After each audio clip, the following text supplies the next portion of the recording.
Commissioner Corner here for many years on Wake Up Call with Dan Tortora, giving an opportunity for leaders around the collegiate sports climate to spread the message about their specific conference, as well as take a look at the national scope that is affecting every conference and league. I am very happy to be here in this edition of the Commissioner Corner inside the Great Lakes Honda City Studios with Dan Butterly, the Big West Commissioner, speaking on national collegiate sports topics as well as the identity of the Big West. Dan, how we doing?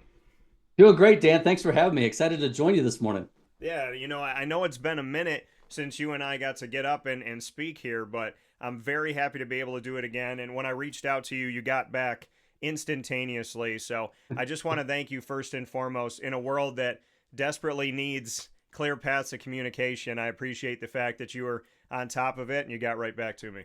Well, strangely enough, Dan, literally instant messaging to me is emails, text messages. I pretty much get back to them right away. So no, I appreciate the opportunity this morning and looking forward to the conversation. Yeah, and there's a lot to get into. And I want to kind of first and foremost going off of that, I have a mentor in Bob Beretta who spent many years in athletics and is currently the director of athletics at St. Bonaventure. And he's same way. He's going to respond to you and he responds and it's always proper. It's always good afternoon, good morning to the person. He puts his name at the end, all the best and all of that. So I'd love to get your thoughts on kind of what leadership means to you and why you handle business the way that you handle business, why it's important to you to communicate, to make sure that you do things, instantaneously or as close to that as you can, and just your style of leadership. No, more than anything, as a leader, you've got to be able to communicate. And we joked a minute ago about responsiveness. I mean, for me, and I've told my staff this, and this is the way I've lived throughout my career. If you send me a message, I'm going to respond to it as soon as I can because you're waiting on me to respond so you can get moving on whatever you needed the response to. So, in that respect, communication is key. So much so in what we do in leadership. We have to make decisions, communicate openly, and keep student athletes at the center of everything we do, and particularly in the college athletic space these days. But so much so, you've got to be able to listen. You got to be able to understand. You've got to be able to respond and communicate to the concern, to the issue, or hopefully to the positive news that's being brought forth. Yeah, and like you said, I mean, being able to respond effectively, be consistent in your message. Speak to that side of it. The just not only being someone who is going to show up, this Monday or next Thursday or in this month or in that month or when something's high octane or when a team within your conference is winning and representing on a national level, but to be consistent in your message and show up every single day on the tough days, on the tired days, on the trying days. Why consistency is a huge part of leadership. Yeah, as we said, the biggest lesson has been the importance of listening and staying steady during periods of uncertainty. Change can create pressure, but leadership requires clarity, communication, and willingness to make difficult decisions when necessary. One of the roles as a conference commissioner is to enforce the processes and procedures that are in the bylaws and the constitutions that the membership has set forth. You're responsible for enforcing those bylaws. You've got to stay consistent. If you allow one loophole for one institution, it becomes known, and then you've got to try to work through the next issue that could be very similar that may need a different outcome. So consistency is so important, and communication vital in this current status of college athletics that we're dealing with. Yeah, and as we look at the current state of college athletics, I mean, thank goodness as a commissioner of a conference, you don't have a lot on your plate. And obviously, I'm being very facetious in that. So I want to start with name, image, and likeness. I mean, this is something that came during. I'm still convinced that all of this stuff that got pushed during COVID times got pushed a lot easier and without a lot of pushback because people were focusing on a pandemic. It just seems all too strangely coincidental that all of these massive collegiate sports moves were happening while everybody was looking at something else, trying to figure something else out. So when we look at name, image, and likeness, which started in California and the law being passed there, it sent the other 49 states into somewhat of a frenzy of trying to figure out within their state laws what they wanted to do. At the time when I had checked this, there was like 9 states that had something in place, 41 states that were not prepared maybe at the time or maybe weren't going to go for it or whatever they may be in. And then the NCAA said, hey, we're all doing NIL. Y'all got to do this. I'm still trying to figure out how the NCAA circumnavigated state laws, but I want to get your thoughts on name, image, and likeness because it happened with one state, and then it was kind of like, well, if we don't all do it, then California is going to get all the student athletes because they can pay them. How did you navigate through a very strange, like the court in California says this, and we're trying to figure it out, and then all of a sudden the NCAA says everybody this year, every state, you got to be inside of NIL and you got to do this. I mean, it seems like something that got pushed very fast and not with a lot of clarity, at least initially. No, I think you're right, Dan. I mean, obviously, you joke at the beginning about COVID. I think there is a BC term and an AC term in that respect. Before COVID and after COVID, it's crazy how the job as a commissioner has changed significantly since COVID has impacted college athletics. But you're right. There's 37, I think 37 different state laws relative to NIL, and it seems every state wants to updo one other state. As I've made the running joke that if Georgia decides that there's no taxes on NIL income, then Florida is going to change their law immediately so they don't get out competed. Exactly what you said relative to California. But NIL has created meaningful opportunities for student athletes, and that's something we support. But the next phase must focus on sustainability, clear national standards, transparency, and education. NIL should be an opportunity, not an arms race, and that's what it's become. Our responsibility is to help the student athletes understand financial literacy, tax implications, and long-term planning so these opportunities truly benefit them.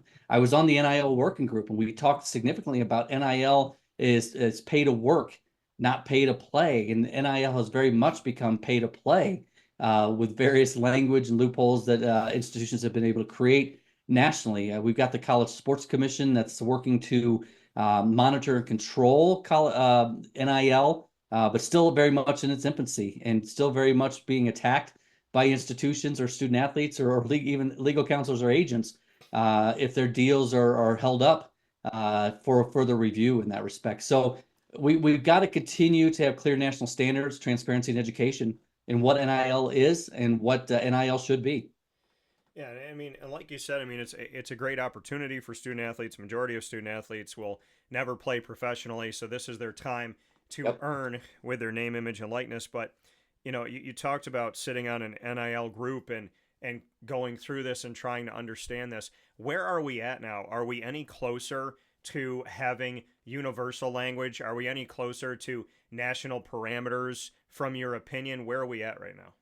I think that's one of the challenges we have right now, Dan, is the NCAA is having a significant challenges in not only creating legislation and playing rules, but enforcing legislation and playing rules. Whenever a student athlete or an institution or a coach is ruled against, it's taken to the legal system.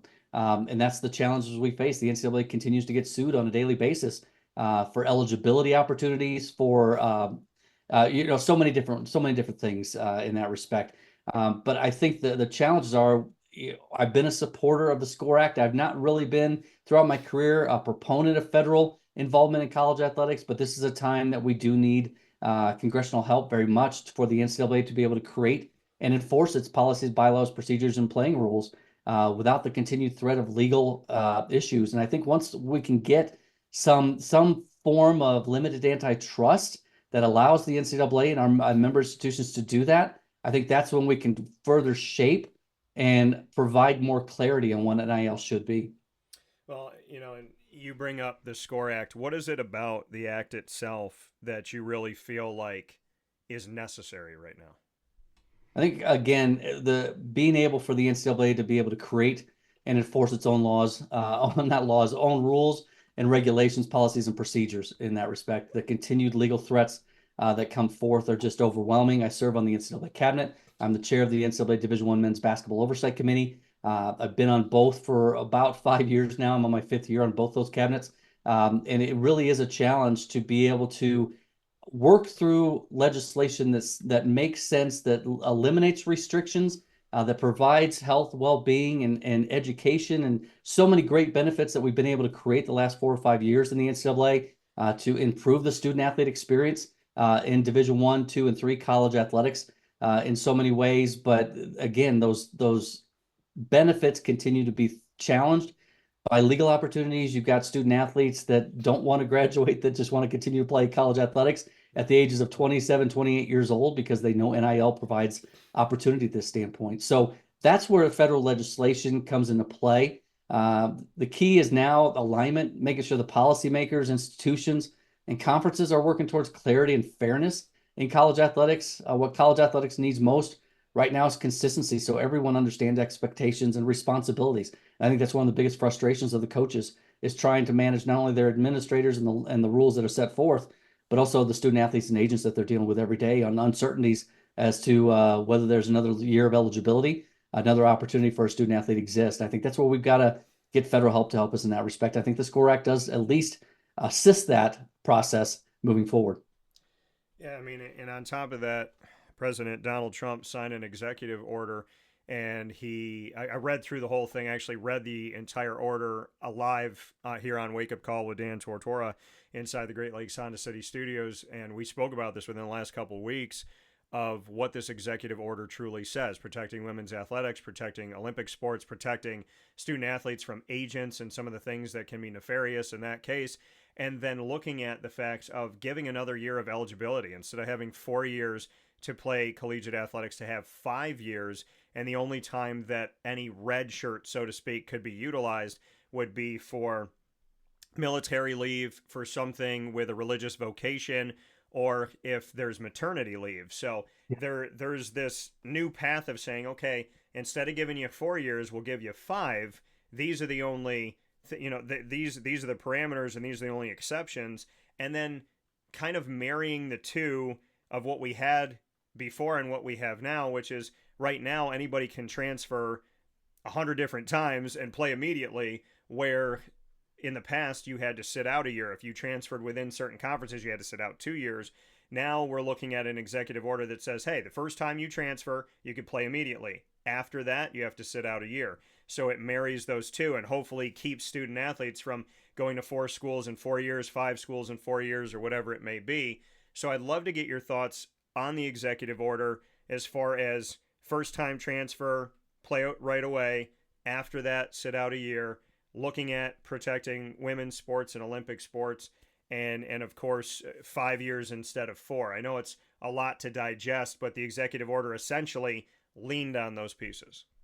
No, I think, Dan, you're spot on. I think that's where the commissioners and athletic directors, coaches, and other stakeholders that have been involved with President Trump on that college athletics commission. I don't know for sure what the exact term of it is, but they've been able to provide some clarity, reasoning, and guidance to President Trump to put forth the executive order. And I think it aligns very much with what college athletic coaches and leaders want in the space right now to be able to. This college athletics is about college education in many, many ways. 99 point whatever percent of student athletes will never go pro in the sport that they play.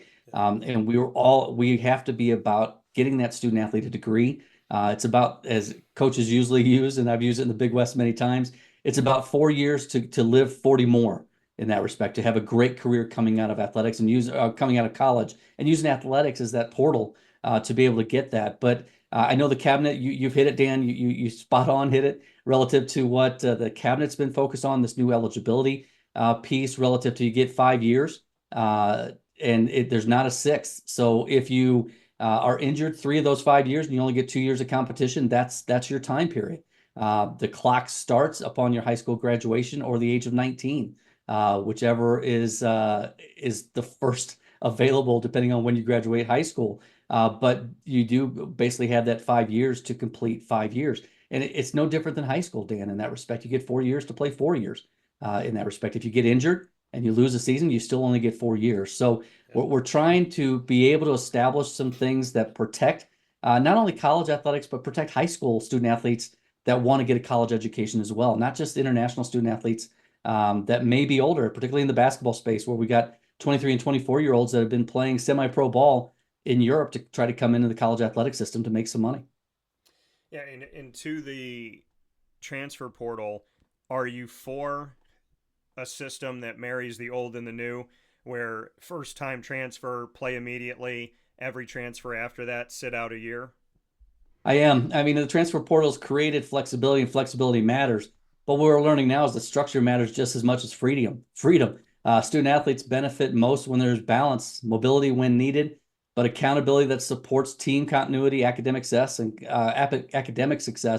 competitive fairness. Dan, in so many ways, I am very much a proponent of trying to, allowing some flexibility, allowing some freedom, particularly in that first transfer, allowing you to play out immediately. But I think once you get to a second transfer, I think you're starting to try to figure out what your path is and whether you're really in it for the education or the athletic experience. And I think that's where a student athlete really needs to take time and reflect as to what their future may be.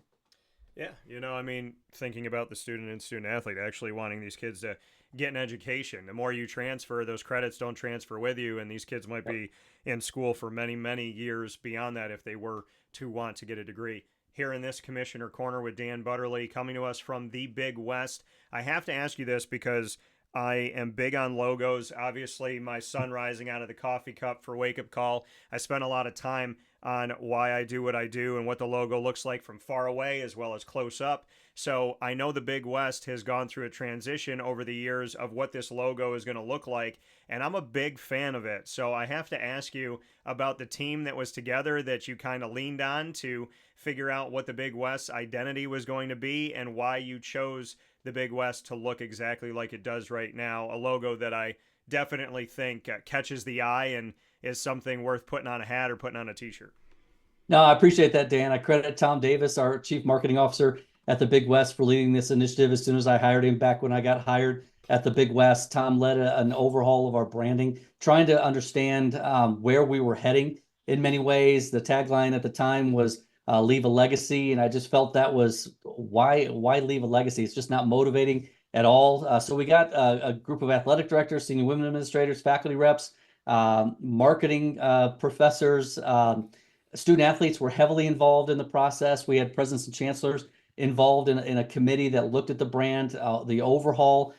We had a representative, Long Beach State has a senior VP of Nike that was involved with the branding initiative as well. And we completely overhauled what we do. And our student athletes were a big part of that process. They fell in love with the branding, only the bold. It was something like play like a champion today. You want to slap up against the wall before you leave the locker room in that respect. But we love the logo. The Flying BW is what we call it. It reflects, I think, somewhat kind of that Nike swoosh, as we were told that people didn't understand the Nike swoosh when it first came out, but people now understand what that represents, and that's exactly what we're trying to do with the Big West. We're trying to be forward thinking, always in movement, and always rowing together in many, many ways. So, Dan, I appreciate the comment on the logo, and credit Tom Davis and the amazing student athletes and others that we had involved in the process. Well, and I also do the jersey swap with my merchandise and the merchandise at conferences. So selfishly, I want to get some Big West merchandise. I'm just trying to butter you up, Dan. So it's all about the swag, Dan. We know that. So yeah. Listen, we got to make it happen. We off the air. We got to figure that one out because I would like Absolutely. to get some Big West stuff here in the studio. But when you look at, before we get into a few other pieces here, the membership of the Big West, I want to go to the House settlement. Yeah. The thing that throws me off about the House settlement, and also that people think that it's the House of Representatives, and it's not. It's the name of the person that was in the settlement, because I know there's confusion there. But in the House settlement of saying, okay, if a conference is going to get into this, if an institution is going to get into this, you have to put $20 million aside. And that year over year, there's going to be a percentage increase. So it might be 20 million. Now it's going to be higher than that. Percentage will raise it up and whatnot. I'm finding that unless schools have monopoly money, I don't know how this is sustainable. So I'd love to get your thoughts about the Big West and your take on the House settlement, knowing that essentially creating a treasure trove of $20 million plus dollars every single year, you essentially are paying your players. It's not a pay to work. It does feel like a pay to play. And it feels, at least for me, that this isn't sustainable with colleges and universities wanting to bring money in and then doing everything they have to do university and college wide to, update their buildings, update their roads, make sure that they're paying their teachers, make sure they're taking care of all of the essence of the school itself, and then have $20 million sitting by itself just for student athletes. I just find this to be unsustainable, and I wanted to get your thoughts on it. No, Dan, I think you've hit on a definitely a touch point with the House settlement. The Big West was not a named defendant, as 27 conferences were not named defendants. The House settlement surprised us all back a couple of years ago, about this time back a couple of years ago, when the NCAA and the Autonomous Five conferences decided to settle the House lawsuit for $2.8 billion. The amount of money, the back damages, the Big West was assigned by the NCAA, and the settlement were pretty significant based upon previous success over an 8-year period. So obviously we have a pretty good chunk of money to be able to pay towards the House settlement every year collectively as a conference. But the House settlement allows up to $20.5 million in opportunities to be paid out to student athletes, but it doesn't require up to 20.5. Big West institutions are nowhere near 20.5. I've used the analogy that some of our budgets may be close to $20 million. So to try to double a current budget to be able to fully fund NIL is not something Big West institutions are able to do. I mean, California may have been the first state with NIL laws and NIL opportunities, but the restrictions that are in place in California relative to how institutions can fund NIL or fund the House settlement are pretty significant, Dan. It restricts what institutions can do in the state in that respect. So it is an opportunity. I tend to agree with you that it's probably unsustainable. I know there's some institutions that are able to fundraise and are probably, if I'm reading reports, are paying much more than 20.5 million. That's why I think the current challenge is with the House settlement with multimedia rights holders being able to fund NIL opportunities for student athletes outside of what the institution is able to fund in that respect. So again, we've got to continue to look at the potential of guardrails and opportunities here to allow college athletics and Division I athletics significantly to sustain itself and be competitive, not just amongst 20 institutions that actually generate money in college athletics, but all 360, 70 institutions in right now in Division I that want to just be able to compete at the Division I level and do so as fairly as possible. Are we in a place where the SEC and the Big Ten, something I've talked about for years, predicted many years ago, did not want to be right, but are we in a place where the amount of money within just two conferences that are in the autonomy group, not even including the ACC and the Big 12, are we in a place where you think there will be a divide, there will be a separation, there will be a breaking away of college football, or a place where we don't see Division I athletics include an SEC and a Big Ten? Are we heading toward not just realignment of conferences, but a separation of certain conferences? I think, Dan, you've hit a touch point in many ways. I think everyone looks to that 2032 current contract ending of the NCAA men's basketball championship. I think the women's aligns with that as well. And is that the ticking clock for the Big Ten, the SEC, or even the super conferences philosophy, Dan, in that respect? I mean, I've been a proponent that the college football playoff and all the expenses associated with the college football playoff need to fall under the college football playoff, including the governance and everything. Football needs to separate itself from the NCAA and move under the CFP umbrella. As we just talked about, revenue distribution and NIL opportunities, Dan, those institutions, those conferences that are in and continually playing in the CFP and get multi-bids in the college football playoff, if the number in NIL were to increase to $40 million, they have no trouble getting to that level. They just add a couple more games, Dan, to the college football playoff, and it generates that much more revenue for them. It's crazy how much revenue is in the college football play space. But those conferences and that don't have major college football, you're talking the FCS conferences, the basketball-centric conferences. But I also look at the group of six, Dan, in that respect. They don't have the same revenues that the Big 12, the ACC, the SEC, and the Big 10 do. And obviously the Big 10 and the SEC are even greater than the Big 12 and the ACC in that respect. But I tend to align with your philosophy and your thought that I think this is coming sooner than what most people would want in that respect. And I continue to look at 2032 as potentially that opportunity for that breakaway to happen. Yeah.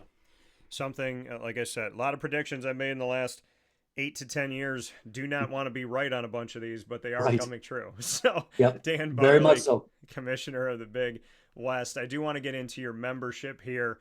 And, so when we look at your full member schools, Cal Poly, Cal State Bakersfield, Cal State Fullerton, as well as CSUN, Hawaii, as well as Long Beach State, UC Davis, UC Irvine, UC Riverside, UC San Diego, UC Santa Barbara.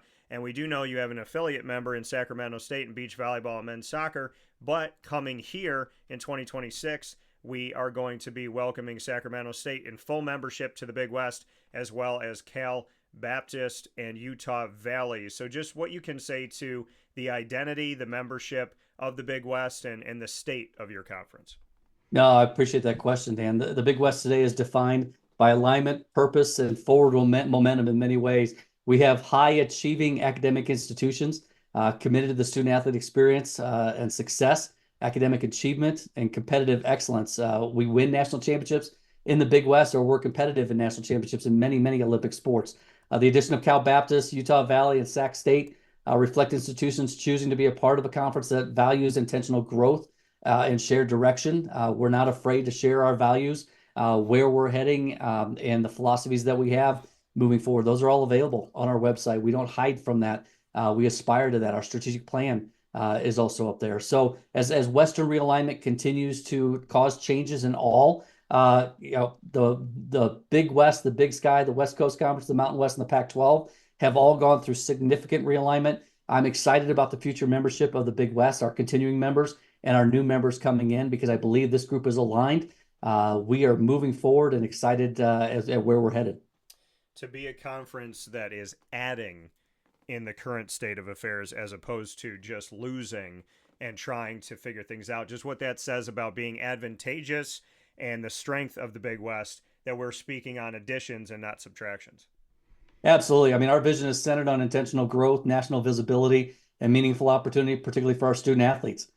College athletics is evolving rapidly, and our responsibility is to move forward thoughtfully, make decisions that position our institutions and student athletes for long-term success, and continue to grow and build and take advantage of opportunities that come forth, Dan. We're not going to sit back on our heels and hope that an institution may want to join the Big West. We're going to continue to have discussions and continue to see if there's institutions that align with our philosophies, our values, and see if they want to join us and have an amazing experience for their student athletes in the Big West. Hawaii and Utah Valley, I know, are outside of it, but you're based in California, and you have a stronghold of California-based schools. So just what you could say to that effect. I mean, you brought up other conferences that are within the state of California or have California-based institutions, but you have a lion's share of it. So just what that is like for you to expand outside of California, but then to also just really be, I mean, when we think about the Big West, you're attacking that West Coast in such a big way and finding all these different nooks and crannies within the state of California. I think, Dan, I appreciate that too. I go back to Chancellor, UC Irvine Chancellor Howard Gilman, who a couple years ago, when we looked to add Sac State, Cal Baptist, and Utah Valley, when we were discussing potential member institutions, he said it flat out. He said, told the board of directors at the time, he said, "We are not the Big California, we are the Big West." And we use that in many ways in motivating a little bit of Eastern expansion in that respect, looking at potential opportunities and the best institutions that we could add to the Big West at the time, and reaching out to Utah Valley over there just south of Salt Lake City in Orem, Utah. We made a site visit, a campus visit, had discussions with them, met with all their vice presidents, athletic staff. A board of director member was with us on that trip, and he came away. We were sitting in the van heading back to the airport, and said, "Boy, that really felt like a Cal State." I think we'll call them Cal State Utah Valley in that respect. So again, just mission aligned, very much looks like a Big West institution, highly competitive. And I'm excited about the three institutions coming into the conference, Dan, because we've competed with them. They've had success against our program. So I think they will raise the bar and raise the profile for the member institutions that are continuing on in the Big West. Final note here with the Big West Commissioner here in this edition of the Commissioner Corner on Wake Up Call with Dan Tortora inside the Great Lakes Honda City Studios with Dan Butterly. Dan, you never get to ask the question, so I'm going to give you two. You can ask me any topic, any question, anything you want, and enjoy it, because commissioners never get to sit on the other side of the microphone. What do you got for me? Well, Dan, I'll ask you this one, because I believe you're kind of Eastern based. So how much do you watch West Coast sports? I mean, West Coast, best coast is how we refer to it out West. I'd be interested as a member of the media. How much do you stay up at night and watch Big West or Mountain West athletics? Well, I can tell you that coast to coast is really important to me, and I'm blessed. I'm grateful to God to have listenership and support north to south, east to west, all over this country and outside of this country. And I've heard from people from California that tell me like, "Hey, we were listening to you when we were on the East Coast. We're listening to you on the West Coast."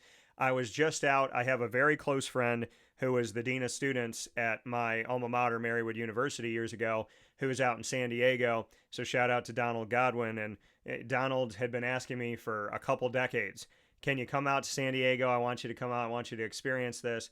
I went out a couple of years ago. I went to the Holiday Bowl and had the opportunity to. I'm also an Anaheim Duck fan, so to answer your question of how much do I care, I've been a Duck fan for many, many years before they won the Stanley Cup. So I wanted to get out to see Donald.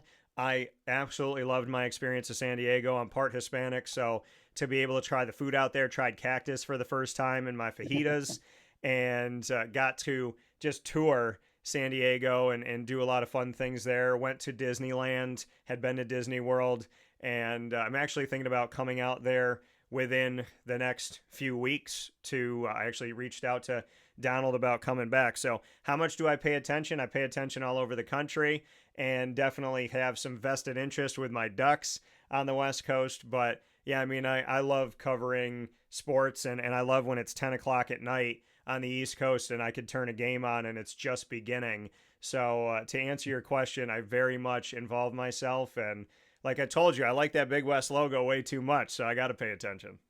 No, Dan, I appreciate that. And obviously, if you're in the area, particularly in the Orange County, LA County area over the next few weeks, the Big West has a number of championships going on: baseball, softball, track and field. We got this week is beach volleyball, men's and women's tennis, men's volleyball, all going on. Women's golf just completed.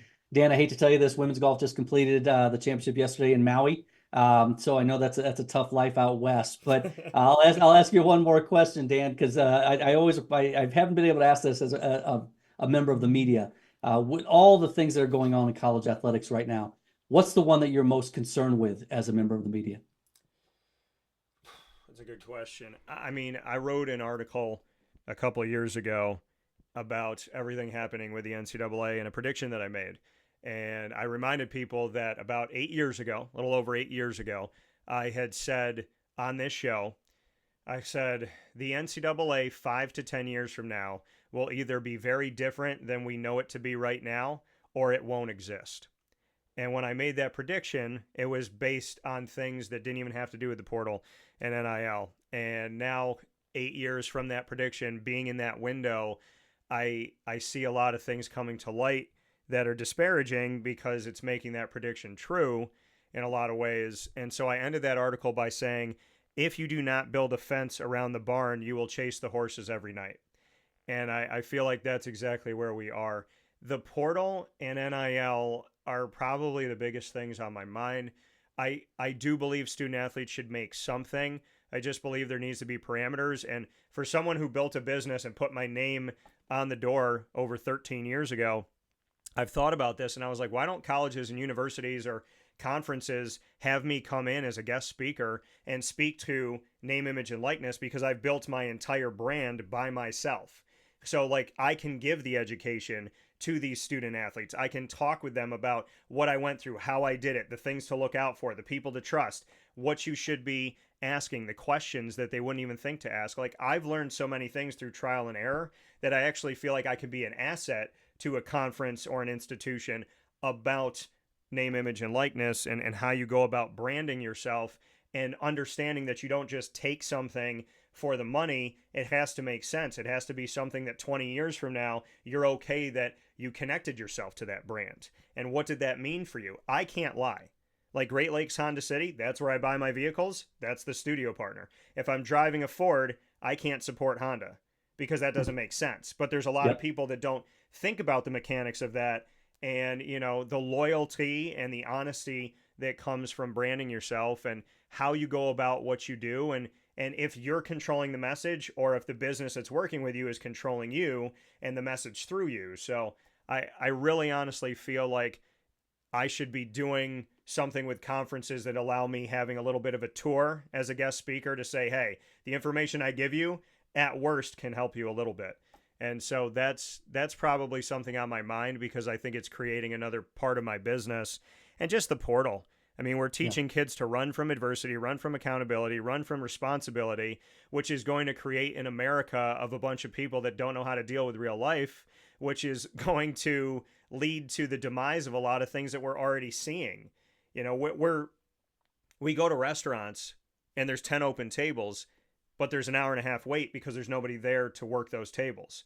Because we have been taught that you can get paid for staying at home. You can go on unemployment. You don't have to try that hard. You know, you can take out your cell phone at work. You don't have to help somebody. You don't have to know the answer to the question. If you go into a department store, they don't have to go to the back to see if there's another size because they don't feel like it. Because we don't have accountability, responsibility, and because people run from adversity, we've put ourselves in a situation now where the transfer portal is going to create this very abstract, warped view of reality, which is going to, in turn, go into society, which is going to affect the way we go about our daily lives because we're not teaching these children things that they don't know. And, you Yep. know, people are sponges. Children don't know how to love or hate when they're growing up. We teach them. And so, with college being a bridge between mom and dad take care of me and I take care of myself, that bridge in between of living in the real world but not fully having the responsibility of it, without those years, those huge developmental years, we're not teaching people how to live in an independent world as opposed to a codependent world.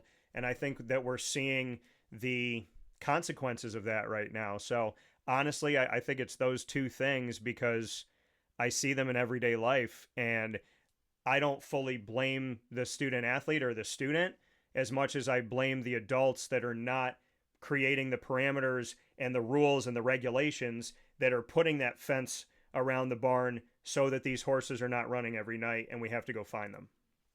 Dan, I love that. I mean, a very highly successful entrepreneur teaching student athletes about NIL and the life success it can create if they do it the right way. I love that philosophy in so many ways. And yes, your restaurant analogy relative to wait staff not being there, I would also say the kitchen's backed up because the current generation is ordering DoorDash. So I'll throw that one in there Yeah. as well. People not wanting to leave the couch and just waiting for somebody else to deliver their food, Dan. So appreciate that answer. Greatly appreciate that opportunity. Absolutely. And for this edition of Commissioner Corner with Dan Butterly, Dan, I appreciate you. I appreciate the Big West. I will be talking with you off the air on some ideas I have because I just value the opportunity and the connection that we've been able to create over the years. But I want to thank you and I want to express my support and hopes for the best for the Big West and the continued growth and sustainability and consistency that you have. And I appreciate your leadership. I appreciate your time. Absolutely, Dan. And I'll need you to send your size to me as well, so we can take care of that swag you're seeking. Oh, So listen, I will be right the day it comes in. I'll text you and be like, "Hey, watch the show this morning." So I'll have it on. Thank you, Dan. absolutely, you got it, Dan. Thanks for the opportunity. All right, take care. That come from Dan Butterly, and God bless to him and to the Big West, and appreciate them so very much for being a part of the show here in this edition of the Commissioner Corner. Once again, what is the Commissioner Corner? It is my way here on Wake Up Call with Dan Tortora to provide a place at the table for every conference, regardless of money, regardless of what institutions are there, regardless of history and championships. It's creating an even playing field because I don't believe that collegiate athletics has an equal opportunity for each conference and league to speak their mind. I don't see that nationally. Maybe it's there in some cases, but I know that it's not about what I can't control. It's about what I can. And what I can control is providing each commissioner the opportunity to speak at the table of collegiate athletics here on Wake Up Call to give everyone an even playing field.